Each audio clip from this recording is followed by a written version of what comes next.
Hello, I'm Locke Meredith with Legal Lines. I'd like to invite you to join me on the next show. I'm going to have Captain Jeff Mitchell. He's with the Louisiana National Guard, and he's going to talk about what he had to do when he served down in New Orleans right after Hurricane Katrina, what he saw, the mission of the Louisiana National Guard, and frankly, the trauma that the soldiers went through.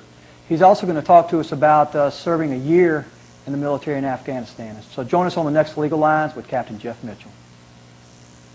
Welcome to Legal Lines. I'm Locke Meredith, and I'm pleased to have on the show today Captain Jeff Mitchell. Jeff is a captain in the Louisiana National Guard. Jeff, thanks for being on the show. Thank you, Locke.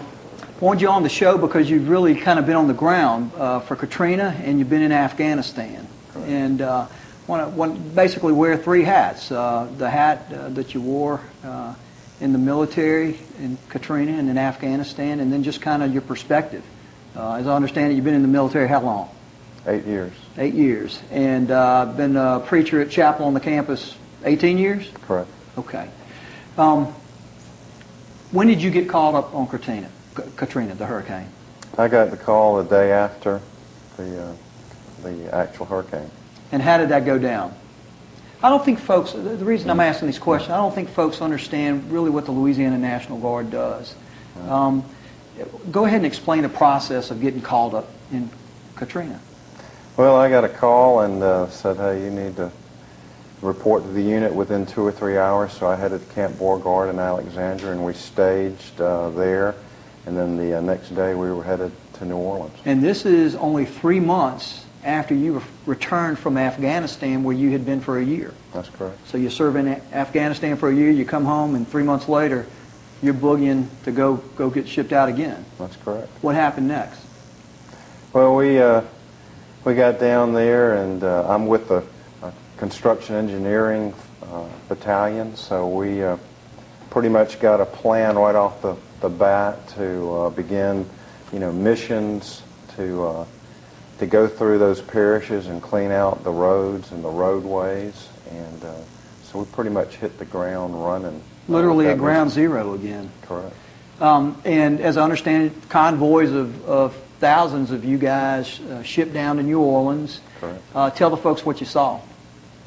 Well, we got, into the city and spent the first night at the convention center. And were all the folks still in the convention center? No, there was not. That was kind of before the big crowd came in. Okay, so you arrived prior to the convention center being overwhelmed with all the folks.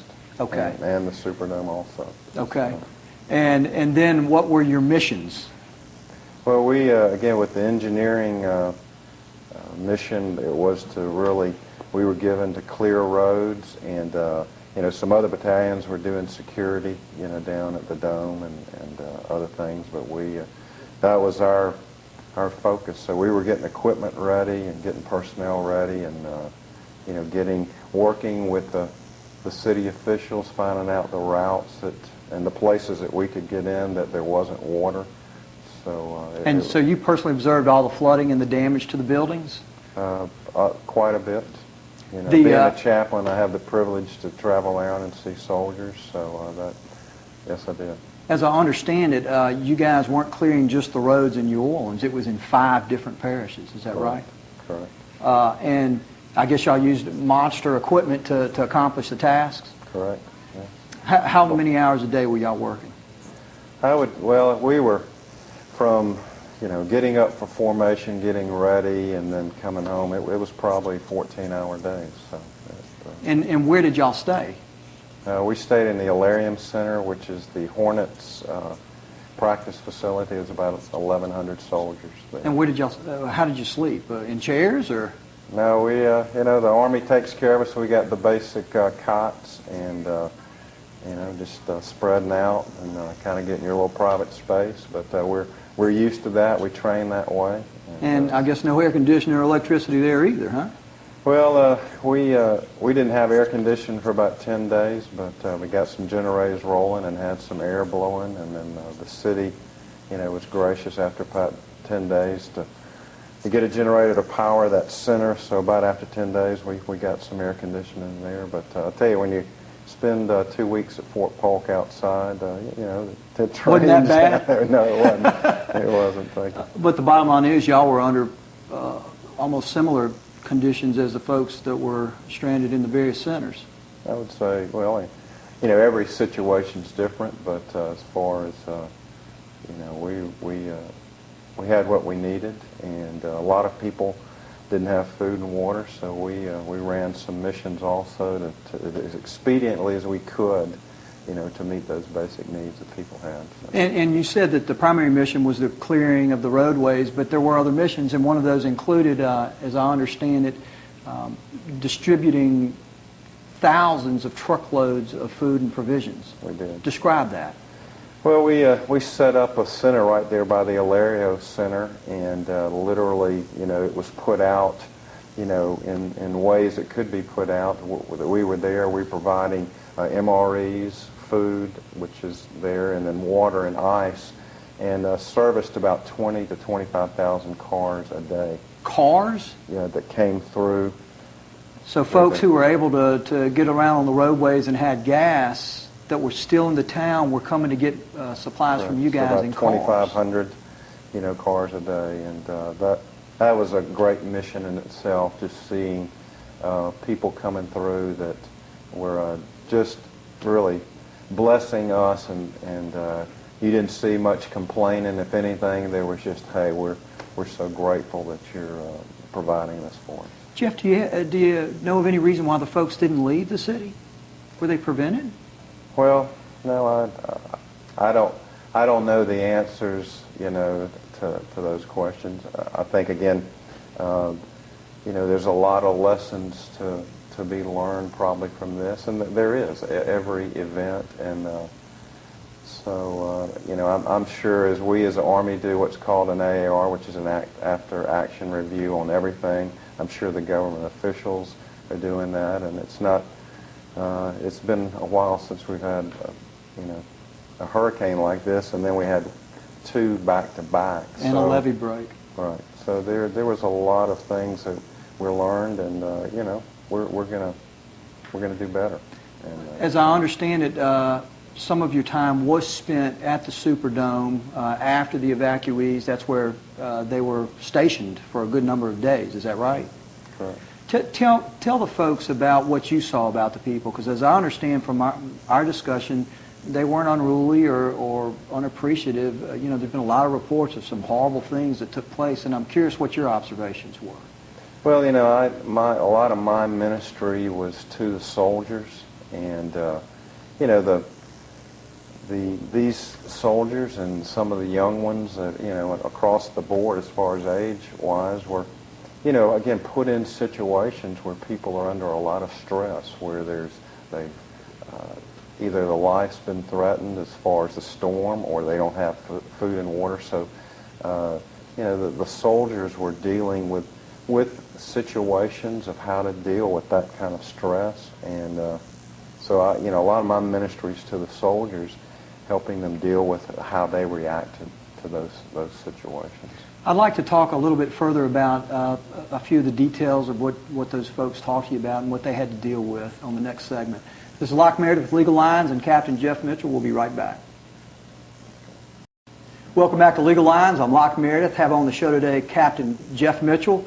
He's with the Louisiana National Guard. Again, Jeff, thanks for being on the show. My pleasure. You were telling us about your personal observations when you shipped down to New Orleans after Katrina, and the fact that basically it's a pretty stressful environment, a lot of things that folks don't customarily have to deal with, the soldiers have to deal with, and you're there to try and help them get through it. Right. I don't think folks, at least I know I don't, have a real good understanding of who the Louisiana National Guard is and who they're made up of and how they differ from perhaps the other parts of or branches of the military. Explain that to the folks. Well, there's obviously active duty that folks that have chosen for whatever reason, that are good reasons to choose that as a career, and but there's folks like myself out there that are just civilians doing everyday type of professions that say, hey, we want to, you know, do our part to serve this country and maintain the freedom, and so folks like myself from from college age on up to 60 years old are involved in that, and we train, 1 weekend a month and then 2 weeks in the summer, and then obviously when there's with being the Louisiana National Guard, we're under the governor's leadership. Okay. Right. And so when there's something like Katrina or flooding or some other situation, we can be called up, and then we become active duty status. So the full-time military folks, they're under the authority or leadership of the federal government. Is that right? Correct. Whereas the Louisiana National Guard is under the leadership of the state government. Correct. Okay.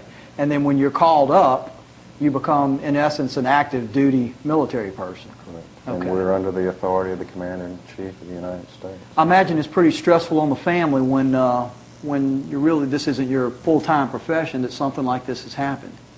Yeah. Tell the folks about that. Well, it obviously is stressful. But I think one of the things that we try to prepare to do is get ourselves ready and get our family and have the support systems that we need. And my family did great. I've got a wife and 3 kids, and it's what I'm smiling about is, I spent too much training really up for the war and spent a year in Afghanistan, and went through a lot of situations with soldiers and sat through mortar attacks, and then I come home, and my 15-year-old daughter is picking me up at the airport, and I'm thinking, gosh, I'm prepared for a year of facing the enemy, but I'm in a fetal position in the front seat with my daughter driving. So a little scarier scenario, huh? Who trains you for this? But my daughter does a great job. But it does. But really, my family did well, and it has a lot to do with. But not all families do well, do they? No, and that's a big part of my job, is trying to get families ready and help soldiers, after the fact, say, hey, what can we do better if called up for a hurricane or we're called up for another deployment? How can we be better prepared to have the support system? And that's family and friends. That's a church environment. It's a family support system that was within the military also. And these guys that you served with in Afghanistan and in the cleanup at Katrina are now in Lake Charles dealing with Rita. Probably about a half of our battalion is doing that, and they're shifting that mission to the Lake Charles area, and it's a very fulfilling thing. Obviously, it's something we do to get to see at the end of the day the impact you've had, and people are so appreciative that they can get back to where they're going. And we also had the mission, in those 5 parishes in New Orleans to specifically in Jefferson Parish to assess, I think, 56 local schools there, and getting schools back to order, and us helping them assess damages. So it's a very fulfilling mission that we have. Let's talk about your year of service in Afghanistan. Okay. And I need you to put it in context for folks, because frankly not everybody remembers why we're in Afghanistan, or even that we're in Afghanistan. Why do we have military folks in Afghanistan? Well, in our mission in Afghanistan, in Operation Enduring Freedom, was to help rebuild the infrastructure of that nation and to rout out and deal with the Taliban. And I can tell you, every day that I was in Afghanistan, that mission was fulfilled. Let's back up a little bit. Why did we want to rout out the Taliban, which was the ruling government in Afghanistan? Why were we against those folks?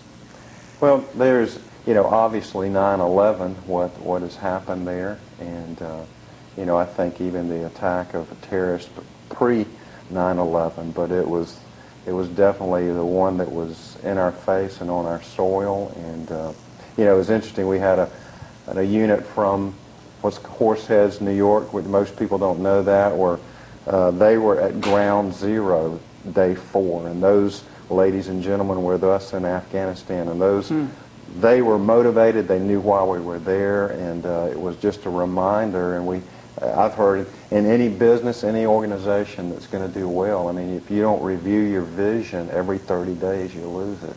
And it's just going back to that mission and keeping focused and staying on that. And we were able to see that day by day, week by week, month by month, that mission fulfilled. So the bottom line is, we're in Afghanistan because Afghanistan's government was supporting terrorists, and in fact, Osama bin Laden was stationed there.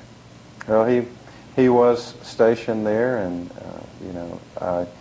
there's those folks will probably continue to exist, and if funded will do that. But I can tell you that, and all the folks in the year I was there, and one of the main missions our engineers had was to build a 200-mile road between two places, cities, for commerce, and just seeing the people's attitude towards us, and just really helping us in what we could do to help that country.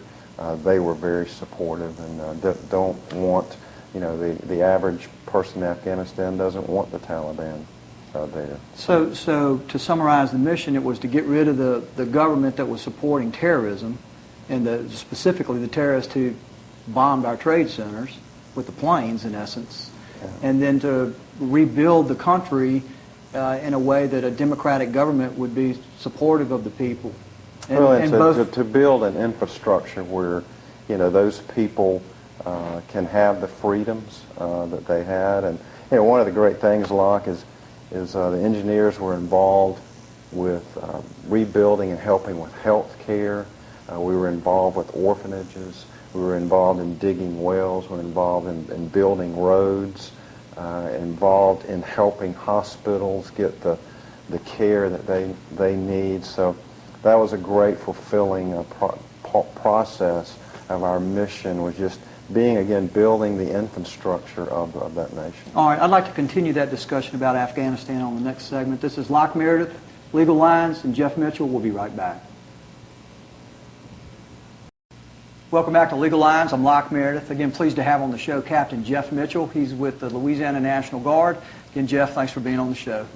We've talked about your service for Hurricane Katrina, and we were talking about Afghanistan, the fact that you'd served there for a year. I think it was April 04 through April 05. Correct. And you were talking about memories of what you had done for the country over there. Go ahead and tell the folks specifically the things that really stick out in your mind. Well, I think, the really soldiers know why we're serving. We're there to serve our nation, and that's a sacrificial thing. And, the things that I just mentioned, the mission as engineers that we were able to accomplish, it was just wonderful to be involved with, a battalion that knew why we were there, and it was a very fulfilling to be over there and to know that we had a mission and had a great part of that. Some of the relationships that you make with people are tremendous. I have a particular fellow chaplain that I met over there, and just his story, I think, is a tremendous one. Which is what? Well, he is a native Korean, and he's now a chaplain in the U.S. Army. And we were sitting down one night over dinner, and he said, Jeff, the reason I am a chaplain in the military is, he said, the impact that the American soldier had during the Korean War and their spirit that they brought. And, he was introduced to God and a personal relationship with Christ. And now some of the largest churches in the world are in Korea. And he said, I've not only benefited as a Korean and in my own personal faith, he said, now at this time in my life, after 9/11, I saw the great opportunity to reinvest back into America and so much they had invested in my country. Now he's a full-time chaplain, an active duty chaplain in the U.S. Army. And that's just one tremendous story of just relationships that were built. And I know that you sent a lot of photographs around when you were over there of little kids' smiling faces. Oh, yeah. And just going into an orphanage, and being able to bring beds in and clothing and toys and, my battle buddy was a physician assistant from Shreveport, and just to be able to go in and provide the care that's needed for those folks was so appreciative. And they were appreciative. Oh, yeah, most definitely. You know, you said battle buddy. The bottom line is all of that is wonderful, but it's dangerous, isn't it? No, sure it is. And in fact, you know, you and I have talked. There were mortars that dropped around you and your comrades. Correct. And you officiated funerals of folks who gave the ultimate sacrifice. Well, and I was involved in, putting, ramp ceremonies of soldiers that fell in combat on C-130s and involved in memorial services. And again, it's a great sacrifice. And but again, we understand there's freedom is sacrificial. There is a cost. My dad served in World War II, 3 years in Germany. My brother was a helicopter pilot for 33 years in the military. And now I'm having the privilege, of serving. And yes, that there is that sacrifice. But again, it's real rewarding. And I think one of the greatest lessons, I learned is, and I think through whether it's being deployed in war times or even hurricanes, is that really we never know how many days we have left. And I think one of the biggest lessons to me is when I was at Camp Beauregard in Alexandria, Louisiana, before I got deployed, one night just looking, and I came across Acts 20:24, where Paul said, "I did not even count my own life as precious to me." And I really that night came to grips in a deeper way that, my life has been rich. I have a great family. I have wonderful children. I really don't have a lot of regrets in life. I made a lot of mistakes. But I just, at that point, realized that, I don't know how long I have to live, but I'm going to live every day richly. I'm going to live it to the fullest extent that I have. And that was probably one of the greatest lessons. And I would encourage people. I know in this hurricane, Locke, there's been lots of lives that have been lost. And there's been soldiers, my comrades have been lost. And I can tell you, really, days, whether it was down in New Orleans or in Afghanistan, where I felt like, gosh, I don't know if I have the energy or the strength to go on. Every morning I'd wake up, and the truth of the Lamentations 3:23 stuck in my mind. I want to encourage folks that have lost it all and lost loved ones, that scripture says that the Lord's loving kindnesses are new every morning. His mercies and his compassions never fail. They're new every morning, and great is his faithfulness. And it seemed like the newness of that came every day, and it strengthened me, and I was able to have mercy and compassion and his loving kindness, and his faithfulness and his strength took me through day by day. So I just share that as a great life lesson through what I've been through, but in a lot of ways, folks that are maybe even listening to this program or have relatives that have lost all their possessions and lost their life, I can't even imagine how to comprehend that. But that's just a principle, and I think a scripture that carried me through the months. Well, Jeff, I know that you, in your particular battalion that's now in Iraq, part of it, has lost over a score of 20 or 30 folks now. Mm-hmm. And you've dealt with kind of the ultimate issue that everybody in some way or another is faced right now with the trauma of Katrina and Rita and the wars, and that is death. What do you tell those families when they've lost a loved one, or when you've suffered such a huge traumatic event like this that your life just seems lost? Well, in those moments, really, there's not anything you can say. You're there, you're present, you wrap your arms around people, you give them a shoulder to cry on, you're with them, and that's one of the greatest ministries. And I think in days away from that, as people wanting to process things. Those are the times when they're asking questions. You can really, begin to make as much sense out of the situation you can. But a lot of times in the moment, words are too much, and there's a lot of questions and a lot of emotion that express that really people are in shock, and that they're being real and being vulnerable. So be there and support them. That's right. And just love them. That's right. Jeff, thank you so much for being on the show. My pleasure. And thank you for your service. Thank you for having us. Locke Meredith and Legal Lines with Captain Jeff Mitchell. Thank you for being with us.